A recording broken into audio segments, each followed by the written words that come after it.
Today on The Loud Quiet, launching kids and preparing empty nest parents the right way with Hanna Bankier. Hey everybody, welcome back to another episode of The Loud Quiet. You know, this season is when so many parents are about to send their kids off, well, to something new, whatever that next thing is for the kids. And we have the perfect guest for that stage of life. Yes, Hanna Bankier is a coach, speaker, and proud Birdie Launcher. She helps moms navigate this season of launching their kids and themselves into what's next. She realized how much this transition stirs the emotions, the identity shifts, the questions about who are we now? And she found herself being the go-to friend for navigating this season. That's how Birdie Launchers was born, a place to help moms move through the grief, the relief, and ultimately the joy of launching. And we can't wait to talk to her about this. Hanna, welcome to The Loud Quiet. Thank you so much for having me. Hanna, Birdie Launcher. I mean, the moment that we saw that, you can kind of get a vision of what it looks like, but it is clearly such a unique brand name. How did you come up with that name, and what does it really mean for parents in this stage of life? Yeah. So, when my oldest was about to launch, I really, as Classy was saying, I sat with it for a long time and figured out this concept that is the known is the empty nest. And I'm like, it's just not sitting right with me. And I did a little deep dive internally and said, well, okay, why is it not sitting right with me? And one of the reasons is, I don't know what happens for y'all, but for me, the mental image of an empty nest, something like shiveled out, maybe like a leftover feather, like it just doesn't feel yummy. And I want my home to feel warm and yummy and welcoming, regardless how many kids or any kids live in the house. And then I also realized that this major transition in our lives as parents for our children actually start long before the nest has emptied. Ideally, it starts when you're all in the same nest as you start shifting all these relationships and identities. And then thirdly, how is the nest empty if I'm still in it? Yeah. Oh, absolutely. So for me as a mom, as a feminist, I was like, can we stop just disregarding women, midlife women, right? Post-reproductive age as if we don't have value and we're not even visible in our own homes. So with all of that, I was like, no, there's got to be a better way. So how do we take that sense of loss because me, that is also there, right? That says a loss of identity and a loss, and turn it into a launch. And what we're telling our kids is like, kiddo, there's a big world out there, go get it. But it's equally a big world for us. So when I'm thinking about launching our birdies, help them spread our wings, we also get to do that for ourselves. So that all of those factors became Birdie Launcher. I like that. Yeah. And I like that. I actually never thought, and we've certainly embraced the empty nest brand. It resonates with the listeners and they understand it. But that idea of how can it be empty if I'm still there? I've never thought about that. Well, the word empty has such a negative connotation. Right. And, we, yes, have it in our title, but our whole brand is about, thriving in the emptiness. But yes, it is such a horrible name for that next stage of life because you don't want it to be empty. No, not at all. And so, yes. And, you talk about, yes, it does. It starts well before those kids do leave your nest. I feel like we take more time planning a 2-week trip to Europe than we do planning for that next phase of life. So what does it look like when you do bird launching well? Yeah, you're so right.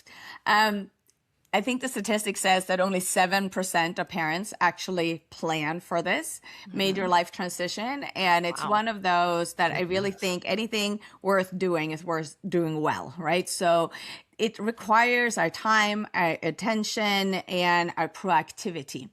So what does it look like to do it well? In my book, it looks like name it to tame it, which is always what we say in coaching, right? You can't address something that you haven't identified. So just being aware that this is a big transition and you might not be be prepared for all that it brings up in you and your child. And if you're still, partnered with somebody, like there's a lot of dynamics that's going to shift. So then I want people to be able to do it with greater ease and grace and space. So I was thinking about that empty, right? How words really shift our meaning and our experience of things. So if we weren't talking about it as an empty nest, but maybe as a spacious nest, it opens up all sorts of possibilities. So here's the things that people can do to do it really, really well. They can recognize that it is happening. They can start having these conversations and shifting their parenting. This is a big mistake that most parents are just not getting to, is that they're still parenting their now emerging young adults about to leave the nest for wherever they're going as if they're still 13. And that is not successful. Another big mistake that people are making is that they're just sort of suffering in silence and thinking it's just how it is, And yes, we want our kids to be able to launch, right? That score, we did it. We have raised these munchkins to be able to be ready to leave. That's amazing. But it doesn't have to be a lonely experience. Yeah.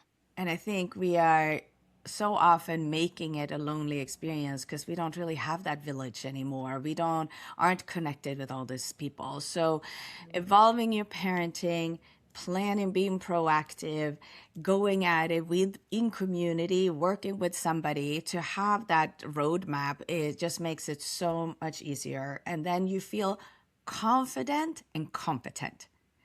And that's what I want for the mamas I work with, because ultimately none of us have done this before. Yeah. So even if you launched 1 or 2 or 3, like you have never launched this particular munchkin before. And each munchkin is different. And your relationship with said munchkin is different. And where you are, whether you're launching your first or your last, your experience is going to be vastly different. So coming together, getting that roadmap, coming for, the wisdom, the insights, and the practical steps that Birdie Launcher offers is a great way to feel like, okay, I got this. I love that you're focused on this side of it, because we were just having a conversation earlier today about how many parents are just focused on the college, getting them into the college part of it, and don't even think about this side, that relationship side of it. And I love that that's what you are focused on. It's that so much energy and so much planning and so much focus is put on that for parents of kids who are intending to move to college. Right. And even those that aren't going to college, there's still the plan, the focus, the driving towards that, and all that is there. Well, sometimes this empty nest stuff falls to the wayside, like we're talking about. I do wonder, though, Hanna, because when you and we were talking before, you described yourself as a reflector, a thinker, a planner, like that. Those words, well, those all lean into that idea of developing that plan and forethought. Well, not everybody's got that sort of innate personality. So, what do you say to those who don't have that in their core nature to be that reflector and that planner type of person? You're absolutely right? I was in television, so I was producing a lot of year, and then it's all about foresight. And for a while, I was even counting seconds for a living. Very always on time. So you're absolutely right. It's not something that we usually spend a lot of time on proactively. And partly of that is, I think, it is so much easier to focus on the practical. Right? You can obsess about getting the right shower caddy for the dorm room. Oh my gosh. Oh, yes. And I'm sorry, were you looking at our lives a few years ago? And ultimately, the right shower caddy is not going to make or break anything. Right? But it's easy. We have the dorm shopping list. We can check off the boxes. We feel that we're very productive. We're doing all the things. And that is what this culture is focused on. Checklist, being able to mark things off and just feel productive in that space. And we're not at all as equipped to deal with the relational. So when we don't feel confident and competent there, that's when we skip over it. And again, None of us have ever done this before. So going to, if you were to pick up, pickleball or tennis, you would get a coach. You would talk to people who have done it ahead of you, before you, and you would lean on that and you would gather all those resources. And this is very much the same thing. This is the biggest parenting transition that you've ever gone through since that little bundle of joy came into your arms that first time, however they came into your arms. And then there was mommy and me and music together. And there was mommy's group and parenting group. And there was all these books and the entire village came with wanted or unwanted advice. And there's like, you sleep during them like this, or you don't do it like that.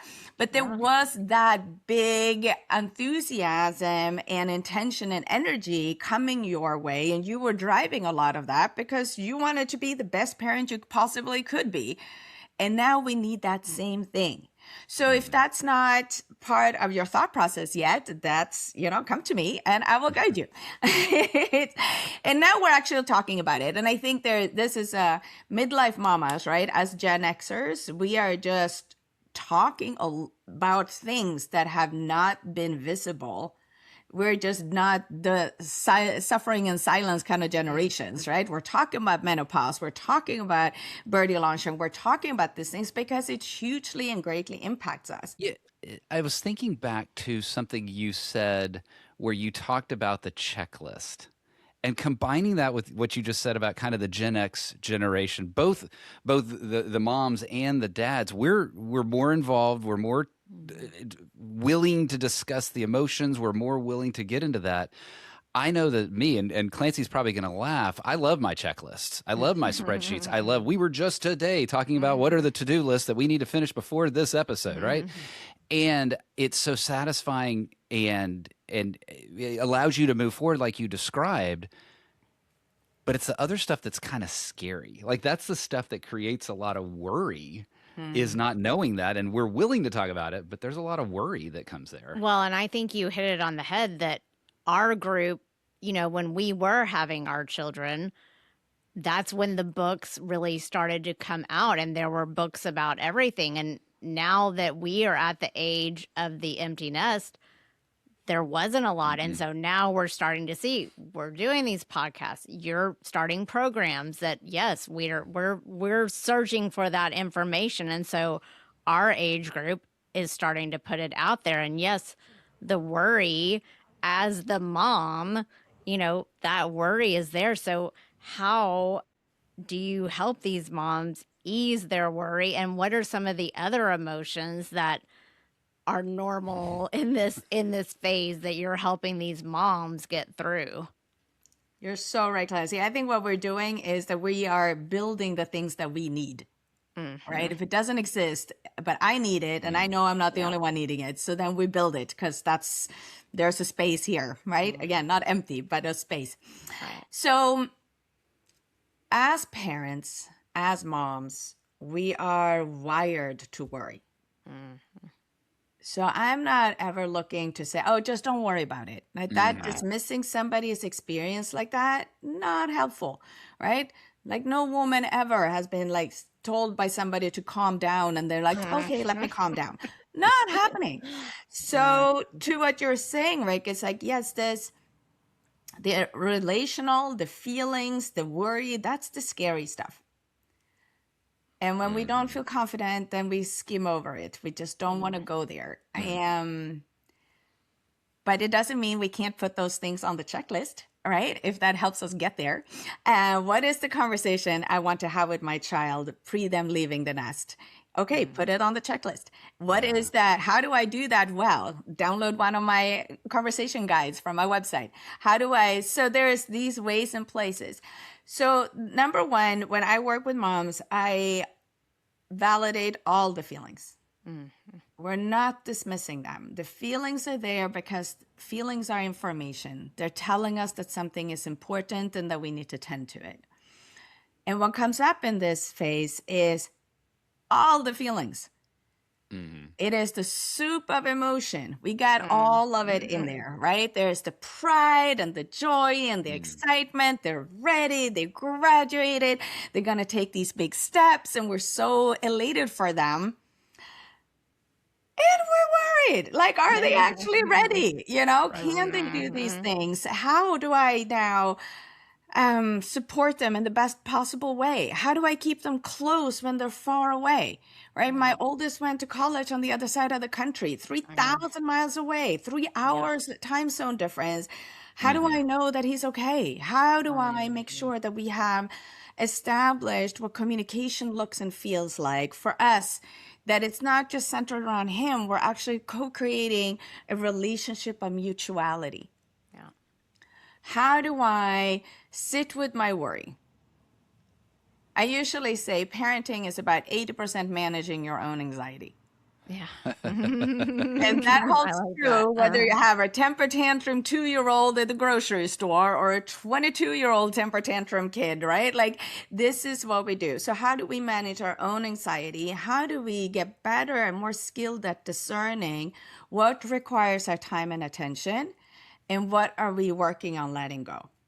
And I say that as a recovering type A, right? Like, I have been definitely a control freak. And a lot of it was for me just like, that's not my job anymore. Okay, I need to show my kid that I trust their ability, their sensibility, their resilience. Because if I come in and swoop in and fix everything for them, because I do have a 30-year head start and I have executive functioning for like half a village, right? I am not going to serve them in the long run.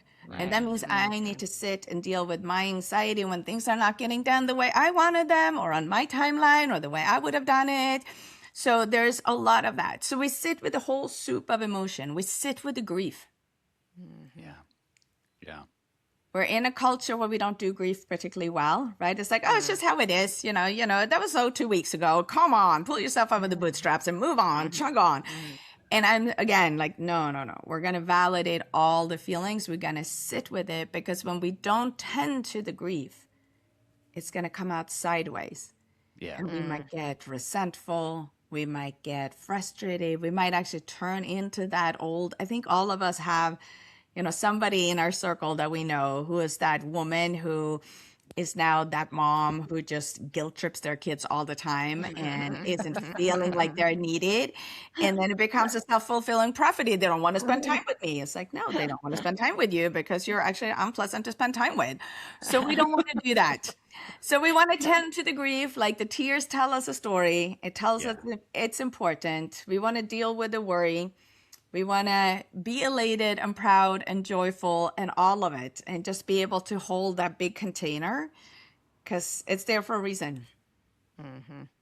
You just hit on another example we were talking about earlier today, too. Are you sure I you don't know, have a I camera in our know. house? I love that the synergies here because it means that see. this is what we're talking about. This is our experience. This is what we're worried about. Yeah. It means that we're not actually alone in this experience. And that's exactly it. Is I think when a lot of us enter into this phase, we feel alone, and yet, God willing, every parent will go into this phase. So it's almost the least alone that someone can be, and yet we feel alone. There's got to be a lot of themes that you're hearing from parents that are the recurring themes. And then I'm also curious, what are the themes and questions that parents ask you that surprise you or catch you off guard a little bit? Ooh, I don't know. I think I've heard all of it by now. There's a lot. Surprised you the first time. Well, I don't know if it surprised me, but I think recognizing a theme definitely is this big worry. And I think it often shows up differently for moms and dads, but is, will I be needed? Yeah. So for many of us, right, if we have, say we've been hands-on, full mental load parenting for a couple of good decades, right? Mine are 3 years apart, so about 21 years. That was like the full-blown focus. And it becomes so much of our identities. Wow. And this is what we do. And, I'm a mom. Right? And there's a pride in that. There's like, and also like I have accomplished things you did not even know was possible because you're a mom. And then the kids leave. So what does that do to my identity? Yeah. And it's not like you're not going to be a mom. You're always going to be a mom. But that mom role and that identity shifts. And a big worry is am I not going to be needed?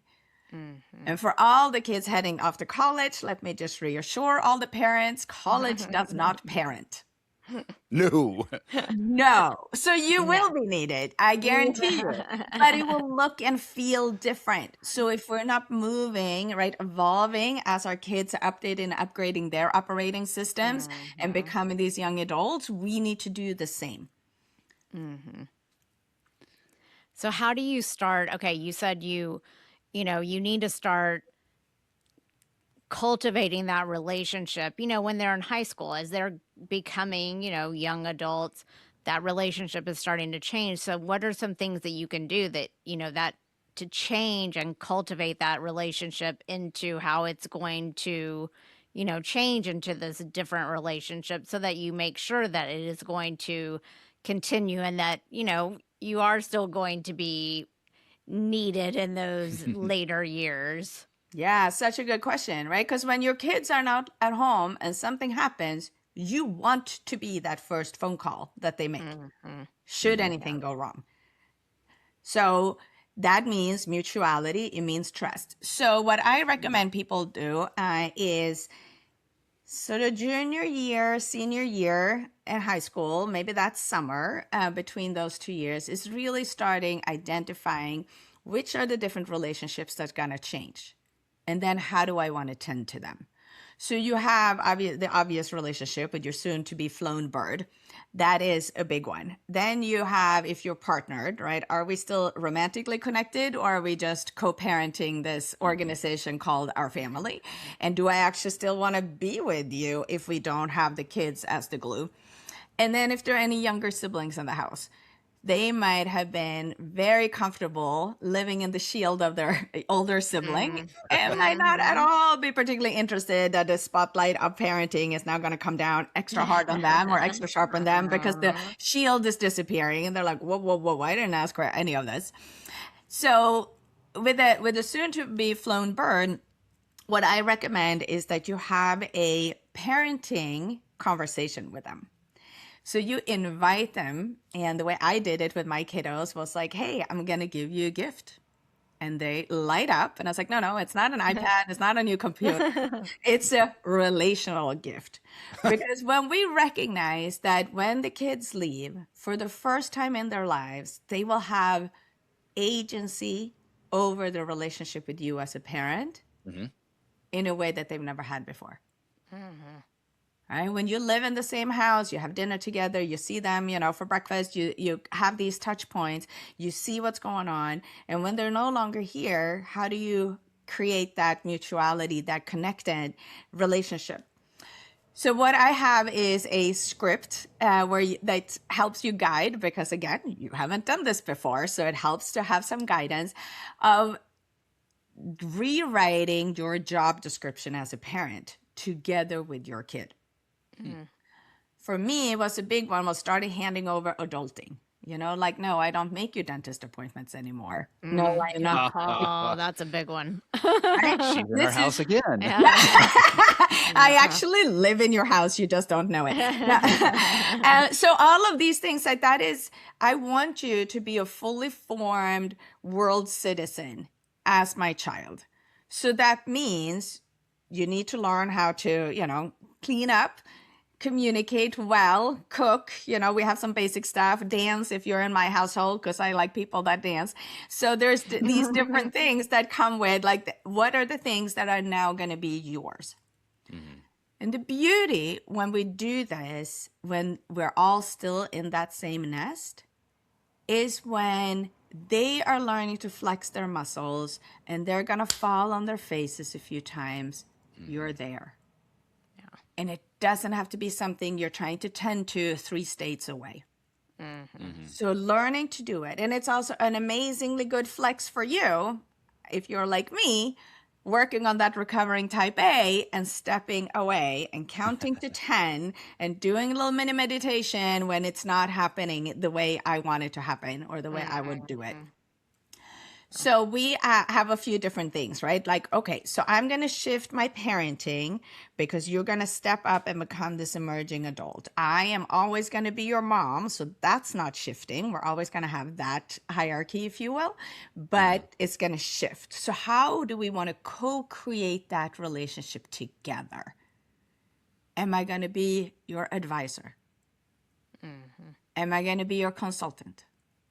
Am I going to be your coach? Well, my kids say, oh, no, you're coaching for a living. We don't want that version of you. That's fair. Am I going to be your mentor?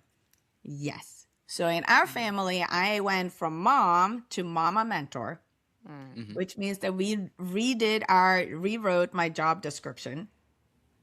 And then that means when I overstep, because of course that happens, I still flexing these muscles, my kids have a really easy way to say, Mom, I don't think that's part of your job description anymore. And it allows me to shift in the moment as that, oh yeah, thank you for the reminder. Let me try again. So that's a big, big one. And it helps tremendously because you lay sort of the foundational groundwork for your relationship with these amazing humans for the next, 30, 40 years, however long you decide you're going to be on this earth. The idea of co-creating and doing it in such a defined way, well, I find novel just in and of itself. I can see how that would be effective, though, because just like you said, even as the parent, if I overstep, the kid can pull out the job description and say, you are no longer following your job description. I see how that works with the kid that's launching. You mentioned other relationships, though. You mentioned the younger siblings. You mentioned the partner, if there is a partner there in the relationship. How are those relationships evolving, and how do you guide folks in this launching phase to navigate those similar conversations with those other relationships?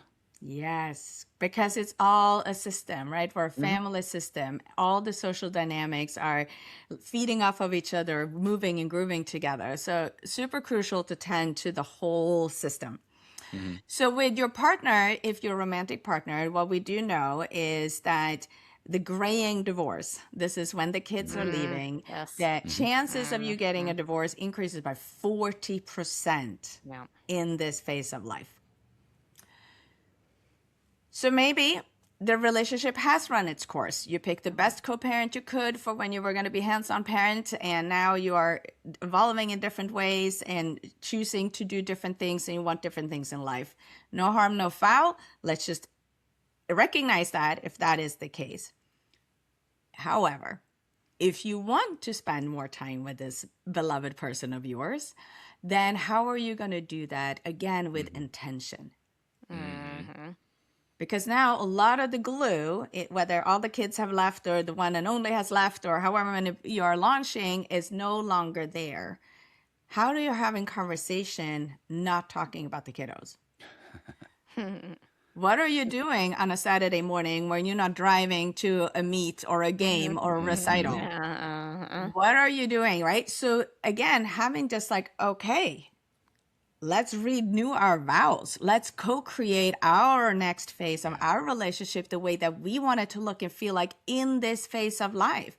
Do we want to go back 25 years and go club hopping, come home at 3 a.m.? Maybe not.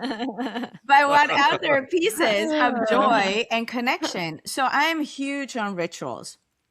So I really enjoy co-creating rituals with my loved ones. How do we greet each other? How do we say goodnight? How do we share our appreciation? How do we create our own little mini bucket list that doesn't have to be, a 2-week trek in Nepal, but let's go to a neighboring cafe. Let's walk here. Let's do this thing. How do we want to spend our time and our resources? Yeah.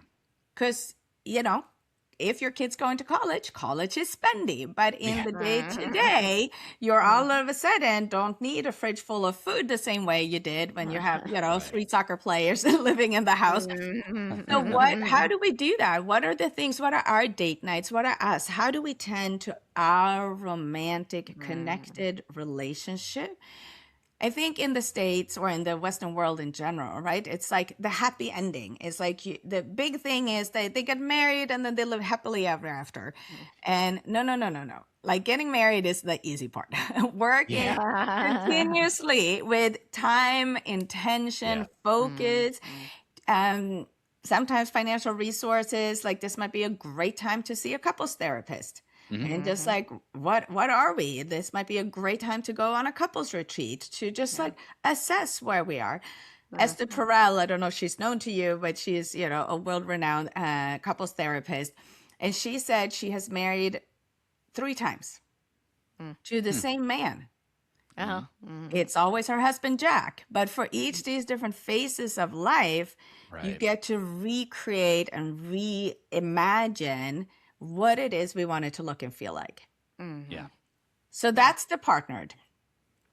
Then if we turn to other siblings in the house, having that conversation is also.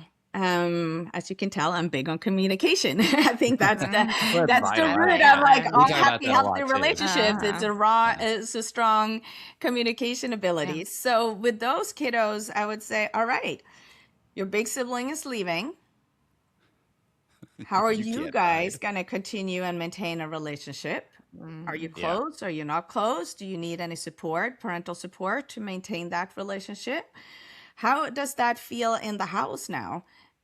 Is dinner every night together as important? Do we want to shift different things? What is it how can I best support you in this transition? What's going on for you? Right? For every time your oldest does something, whether start kindergarten or starting high school or leaving the house, there's so much focus on them. And the little ones is like, hello, I also started kindergarten. I was like, yeah, but I as a parent, like I've done that now. So we're going to move on. So what are the places and spaces where we can tend to it? And just having these conversations more than once and in a way that doesn't feel threatening. Yeah. Yeah. I love that. I've never really even thought about the younger sibling, you know. We kind of, you know what we did? We fell into it without intention. Yeah. And I think also having different sexes makes a difference And they are too. so Yeah, so different. dramatically Yeah. different Uh-huh. that even without our direct intention, well, our kid helped us understand that things would be Yeah. different, and it was great.